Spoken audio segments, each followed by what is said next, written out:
Chosen one, something ended before you even arrived because people were too scared to tell them they were wrong about you, and now they feel exposed and humiliated by the wreckage of their own assumptions. A chapter someone else wrote using your reputation as a weapon has concluded, and the person who treated their lies like scripture is now feeling the full weight of a narrative that was never based on anything real. Your instinct wasn't anxiety, it was a functional, operational power that has now confirmed you are built differently, leaving those who plotted against you to face the public collapse of their own poisoned starting point. Here is where it truly begins. Pay close attention, because this is the part that reframes everything else. When this person looked at you, they saw abundance, they saw stability, they saw someone who is grounded in what they have, careful with what they carry, quietly and consistently building towards something significant. They saw someone who does not announce their wealth because they do not need to. They saw the kind of foundation that does not shake when the pressure rises. That image did something to them. It revealed the gap between where you are and where they are, the gap between what your choices have produced and what their choices have produced. And here is the brutal truth about people who cannot close a gap through their own discipline. They do not work harder. They do not look inward. They do not sit with the discomfort of self-examination. Instead, they look across the gap and ask a completely different question. Why does that person have what I want? And when pride is steering the question, the answer is never honest. Pride never says, because they made different sacrifices, or because they were more disciplined, or because they chose long-term stability over short-term relief. Pride says, because they took something from me, because they withheld what I was owed, because what they have should have come to me. So this person convinced themselves that your abundance was directly connected to their lack, that your stability was built on something that rightfully belonged to them. Maybe it was a financial resource. Maybe it was an inheritance or a material opportunity they had been quietly counting on. Whatever the specific thing was, they had already spent it in their mind. They had already factored it into a future they were constructing on a foundation that was never theirs to stand on. Then the moment arrived when they realized it was not coming, and that is when the seed cracked open. Here is what they never accounted for. The moment they made you their problem, they stopped addressing their actual problem, and their actual problem was never you.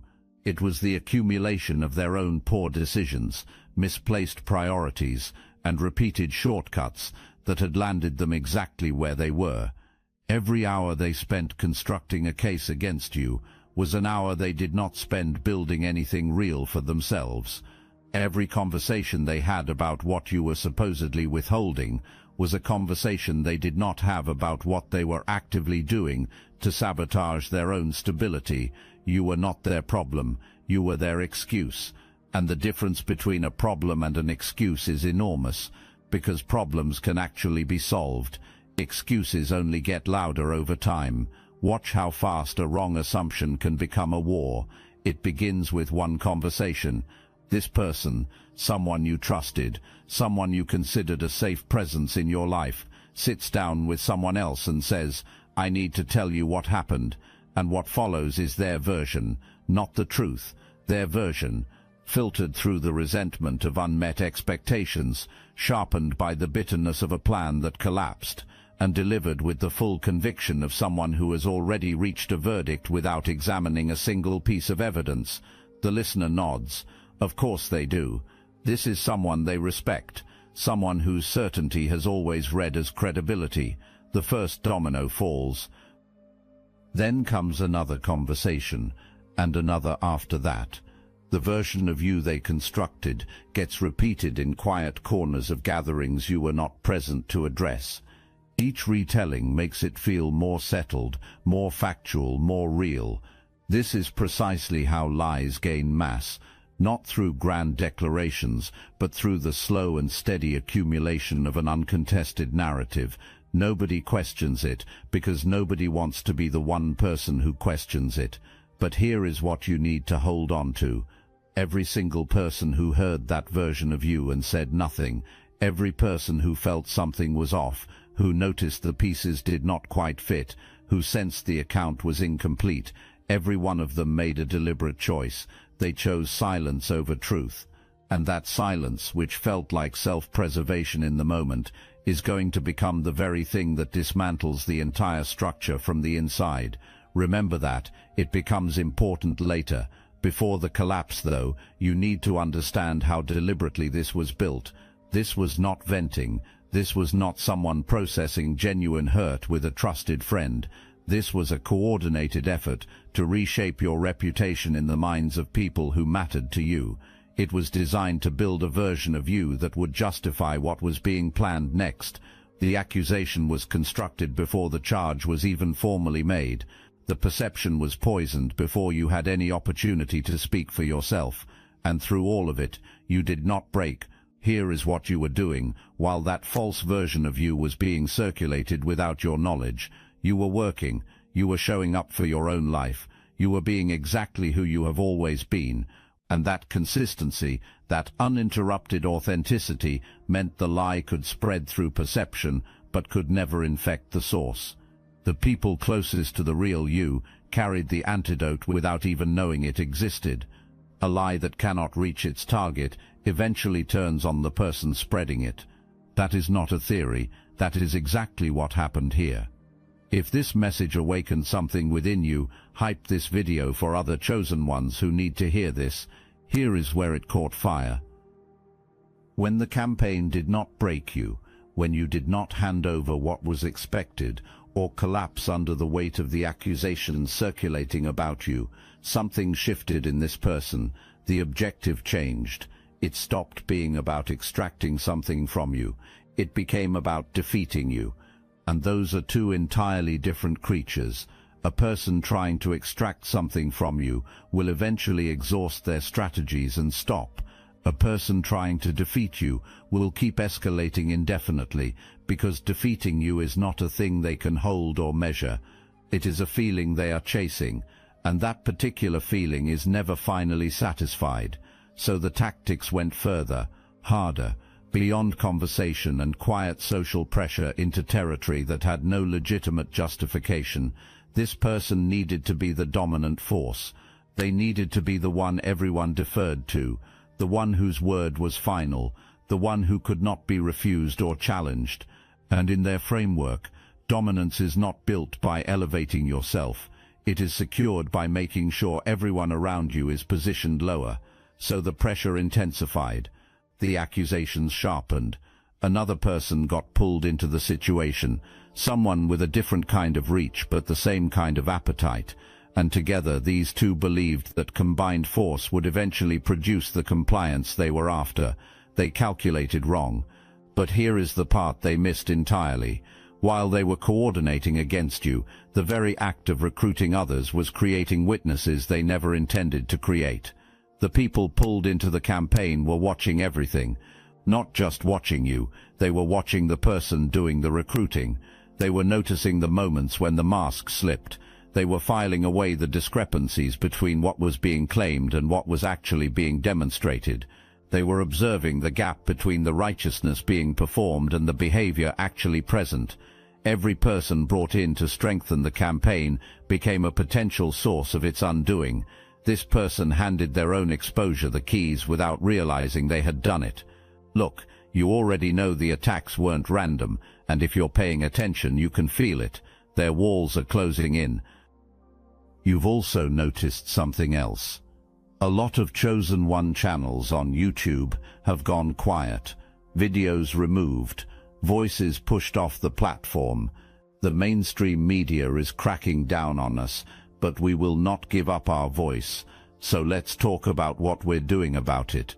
That's why I built Destiny Engine. And when you join, you're not just supporting your favorite channels, you're also fueling your own rise. It's a 360 win. It generates personalized sequences that help you rewire betrayal into transcendence, turn isolation into sacred power, and transform their downfall into your rise. We are using the Dark Elite's own weapons against them, taking their declassified consciousness technology that programmed competition and scarcity and repurposing it to serve cooperative intelligence. The beauty is, you don't even have to lift a finger. You put on the headphones, press play, and your subconscious is rewired while your enemies collapse under the weight of their own lies. This is why I created it in the beginning, so everything they did to break you becomes fuel for your purpose. The collective upgrade is underway.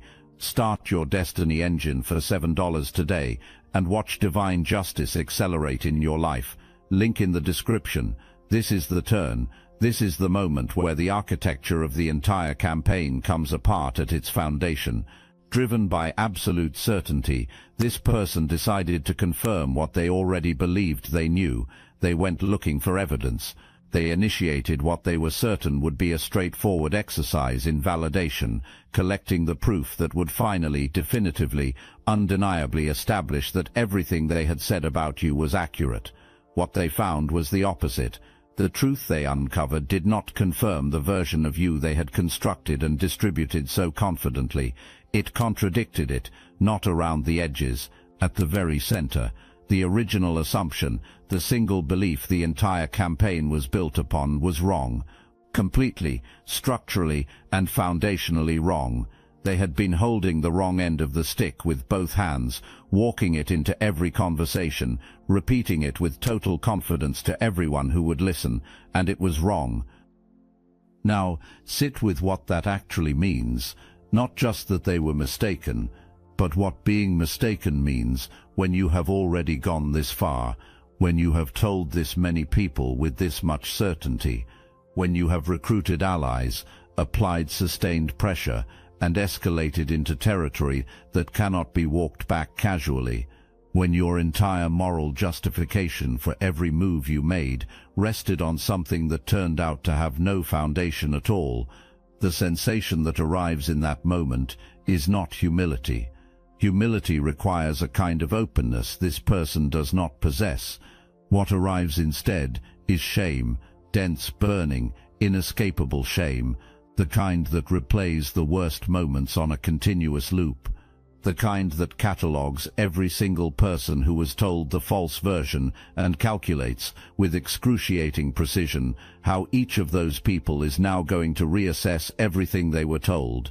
And because you were never in the wrong, because your hands were clean in this entire situation, you do not carry that shame. That weight belongs entirely to the one who created it. Consequences are very precise about finding the right address.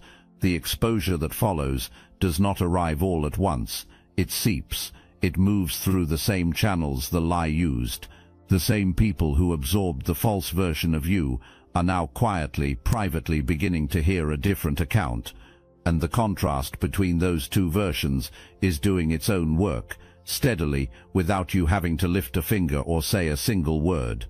Remember the people who heard the false version of you and said nothing. The ones who felt something was off, but chose not to be the person who challenged it. That silence is breaking now, not because those people suddenly found a courage they did not have before. The social calculation shifted. When the person who made silence feel necessary is the one now being exposed, the cost of speaking up drops dramatically. When the dominant force in a circle loses its grip, the people who were quietly suppressed beneath it start to breathe again. And when people start breathing freely, they start talking honestly. What they are saying is not directed at you, it is directed at each other. Quiet recalibrations, careful acknowledgements that things did not add up, private retellings of moments they witnessed that now look entirely different in hindsight. The fracture is happening from the inside, which is the only place it could have genuinely happened. You could not have engineered this outcome. You did not need to. The pressure that was applied against you had nowhere left to go once it stopped finding purchase, and it reversed back into the structure that originally generated it. Here is something important you need to understand about what is being revealed right now. This is not only about what was done to you specifically. What is surfacing reaches further than your situation. People who move the way this person moved do not reserve that behavior for a single target. There is always a pattern. There are always others who have experienced versions of the same treatment. And when one crack becomes publicly visible, the people who were quietly managing their own cracks begin to recognize the moment as permission to speak. The person who operated as though permanently immune to accountability has now been made accountable, and that visibility fundamentally changes what others around them feel permitted to name out loud. You did not orchestrate any of this. You did not need to. You simply refused to absorb the lie, and the lie had nowhere else to land except back on its source. You already knew. Before any external confirmation arrived, before anyone brought you proof, you already knew. The instinct you almost dismissed, the one that registered something wrong before anything was provable, was right. It was always right. And because you knew, because your discernment had already mapped the terrain before the evidence caught up to it, there is no version of an apology that can now arrive cleanly. There is no conversation this person can initiate that does not have to walk through the entire history of what was attempted against you. There is no casual re-entry into your trust, not because you are bitter, not because you are holding on to something, but because you already know exactly what happened, and they know you know. That knowing permanently changes the geometry of any future interaction between you. An apology built on pride is not actually an apology. It is a transaction. It is engineered to relieve the apologizer of discomfort rather than to genuinely reckon with the harm created. Any apology this person might bring, if they ever found the will to bring one, would be timed for their own convenience. It would be calibrated to make them feel resolved, rather than to meaningfully address what you were put through. You would recognize it instantly, and they know you would, which is precisely why it has not arrived. Pride does not apologize. Pride waits for a second chance that was already forfeited. What matters for you right now is this: release the expectation of acknowledgement. Release any residual hope that this person will eventually hand you the moment of recognition you deserved from the beginning. That moment is not coming in the form you might have once needed it. And here is the consequence of that. The moment this person chose to come against you with deliberate intent to harm someone they shared trust and history with, something shifted in what was available to them. The covering that had perhaps kept the full weight of their own consequences at a manageable distance began to withdraw, not as punishment handed down by some external authority, as the natural result of the direction they deliberately chose to move in. You do not maintain that kind of covering when you use your position to target someone whose hands are clean. That is simply how this works. Every escalation they made, every tactic they reached for, every overreach made in front of witnesses, each one drew down from an invisible account they had been relying on without consciously knowing it. And now they are standing in the bewilderment of a campaign that should have produced results by their own calculation, and produced nothing except the systematic dismantling of their own credibility and standing. Here is the other thing their calculation missed.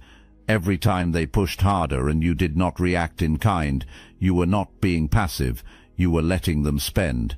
Your restraint was not weakness, it was the most strategically powerful posture available to you.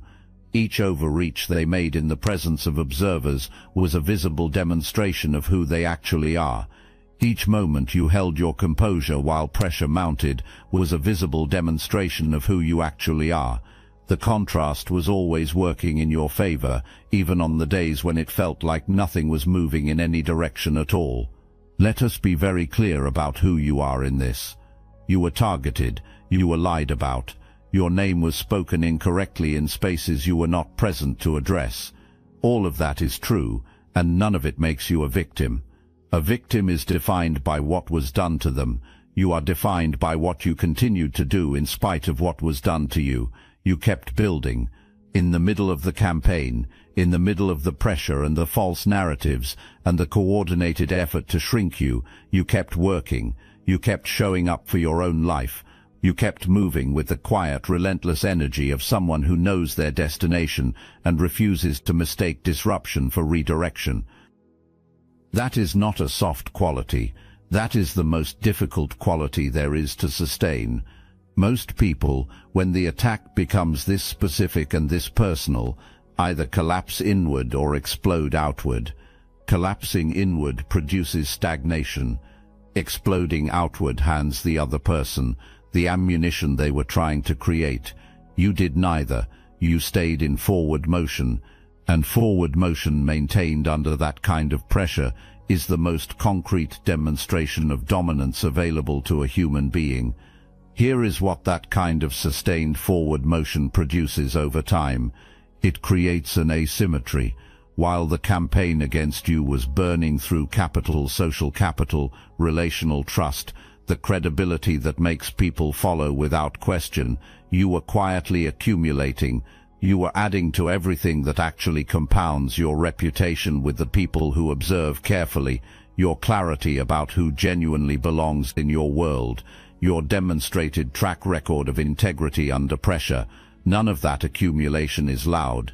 All of it is undeniable once it is visible, and something real is now moving toward your life, something material and significant, something connected to the work you have been doing quietly and consistently while the noise of this campaign circulated around you.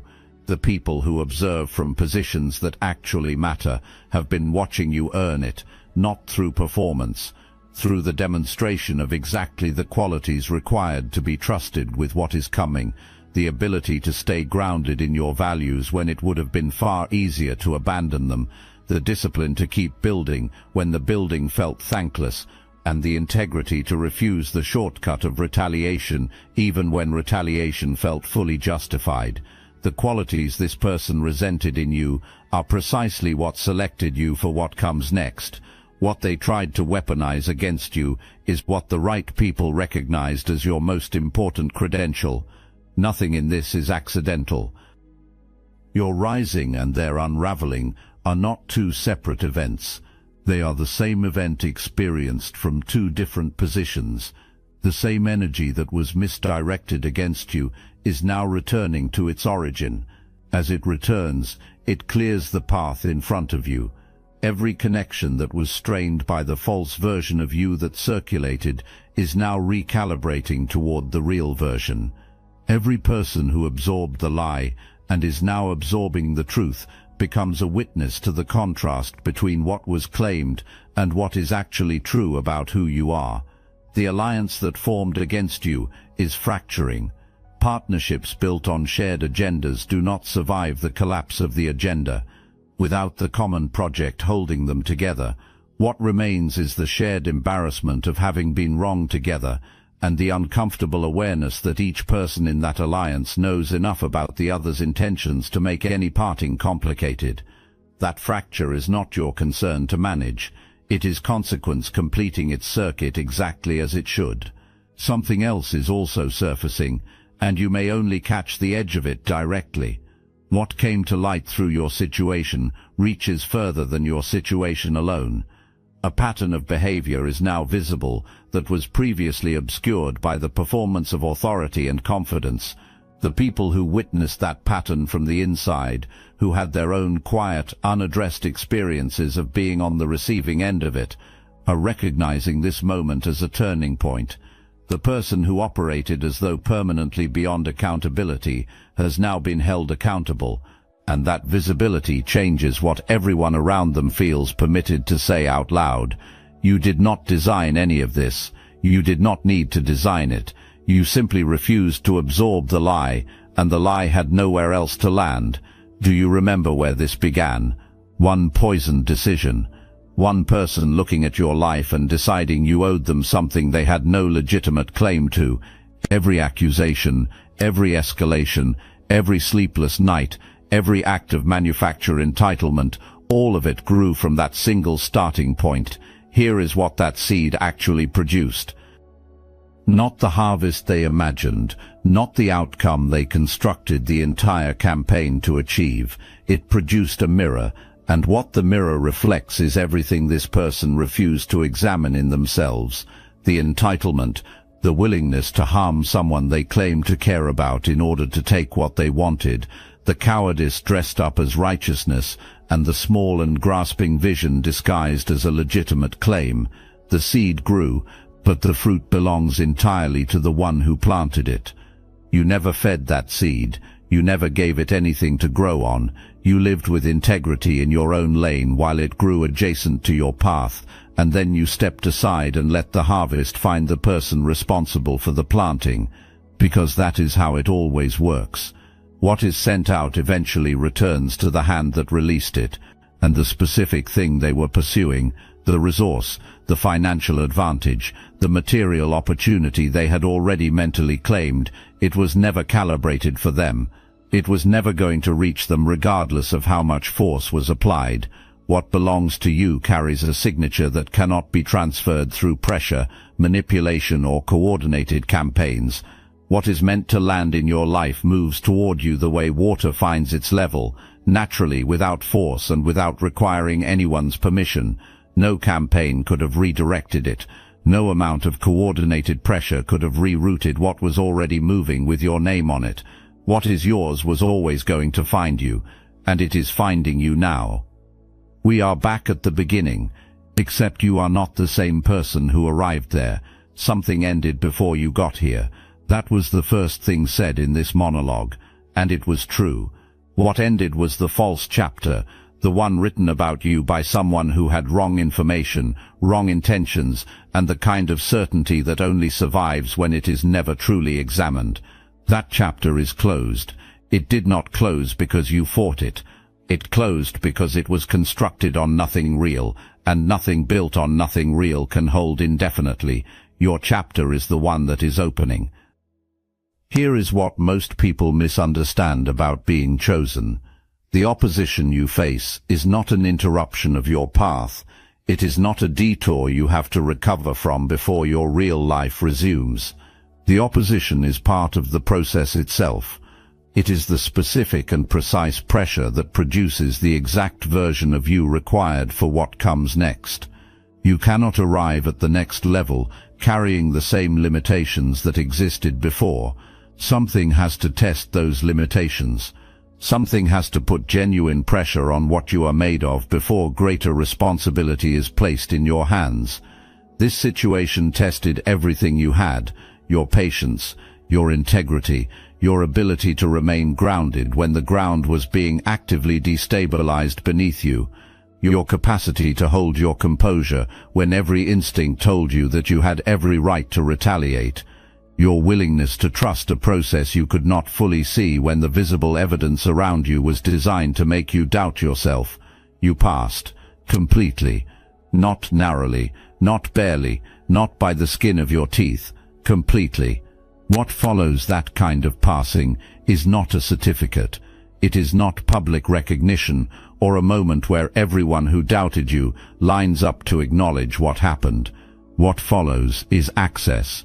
The next level opens.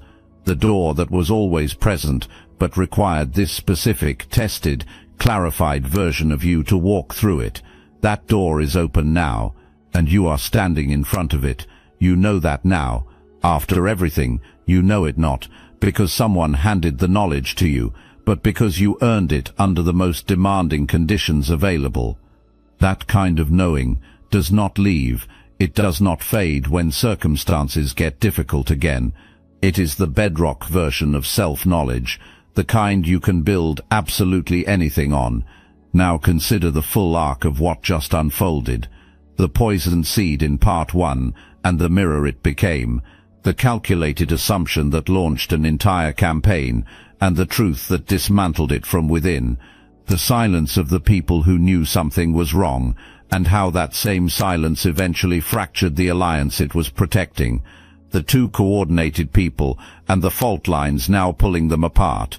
The path that was always calibrated for you, running clean and undiverted through everything that was attempted against it.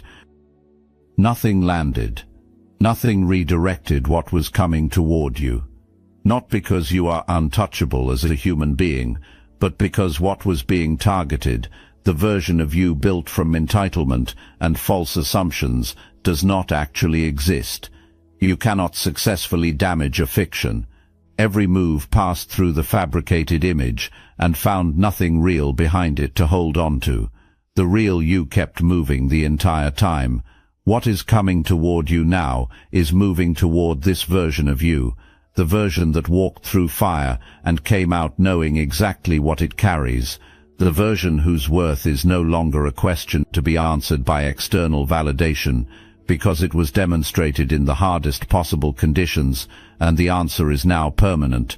The person who set all of this in motion is somewhere right now, unable to sleep, watching the outcome refuse to resemble anything they planned, watching their credibility, the credibility they assumed was a permanent fixture of their identity, quietly drain out of every relationship that once reinforced it, watching the resources they believed they could intercept continue moving in the direction they were always going to move, and finding in the circle around them that no one is willing to reassure them that it will be fine, because even the people who were once their most reliable supporters can now see the mirror clearly, and what it shows them is not something easy to defend. Let that be their situation. It is not yours. Yours is just beginning. Chosen one do not just rise, they compound. Every test passed adds permanent depth to the foundation. Every fire survived expands the capacity to carry more. Every chapter that attempted to bury you and failed becomes irrefutable evidence of something that cannot now be argued away, that you cannot be stopped, that what belongs to you cannot be taken from you, and that the path laid for you moves through opposition without ever being broken by it. Everything was brought against you. Every person, every tactic, every angle, every piece of pressure believed to be leverage, and here you are, still standing, still building, still covered, still compounding. Walk forward like someone who knows exactly what they carry, because that is precisely who